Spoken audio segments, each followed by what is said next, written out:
সাবেক ক্রীড়া উপদেষ্টা নির্বাচন প্রক্রিয়ায় অযৌক্তিকভাবে হস্তক্ষেপ করেছেন। তিনি ব্যক্তিগতভাবে এবং তার এপিএস সাইফুল ইসলামের মাধ্যমে অ্যাডহক কমিটির সদস্য পরিবর্তন, তার পছন্দের প্রার্থীদের পক্ষে ভোট দিতে প্রভাবিত করেছেন। কমিটির মতে এই হস্তক্ষেপ নির্বাচনের স্বাধীনতা ক্ষুণ্ণ করেছে। তবে দুঃখজনকভাবে তাদের প্রকৃত অবস্থান ব্যাখ্যা করার জন্য তারা কেউই সাক্ষাৎকারে উপস্থিত হননি এবং তাদের বিরুদ্ধে উত্থাপিত অভিযোগের বিষয়ে কোনো বক্তব্য প্রদান করেননি।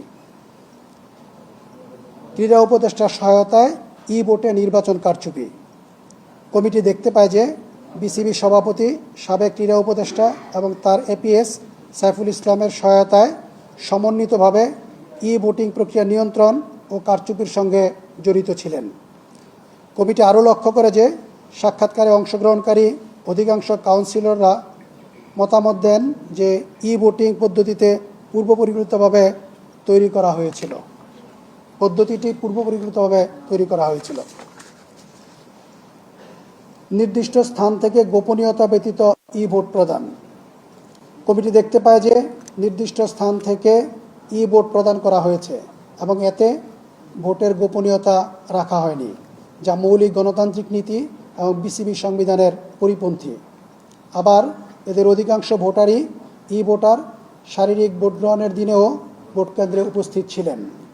সরাসরি ভোট প্রদানের সুযোগ থাকলেও রাজধানীর হোটেল শেরাটনে 5 তারিখ রাতে এক জায়গায় জড়ো হয়েই ভোট দেওয়া হয় এবং এর প্রক্রিয়া কমিটির কাছে ভোট কারসাজি মনে হয়েছে। অ্যাডহক কমিটিতে মিস্টার আমিনুল ইসলাম বুলবুল এবং মিস্টার নাজমুল আবেদিন ফাহিমকে অন্তর্ভুক্ত করা এবং তাদের কাউন্সিলরশিপ নিশ্চিত করতে অযৌক্তিক প্রভাব খাটানো। কমিটি দেখতে পায় যে ক্রীড়া উপদেষ্টা ও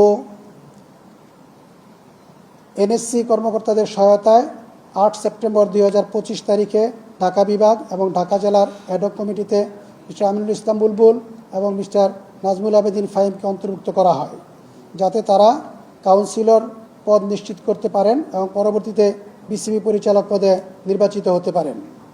এটি ক্রীড়া উপদেষ্টার পক্ষপাত এবং প্রভাব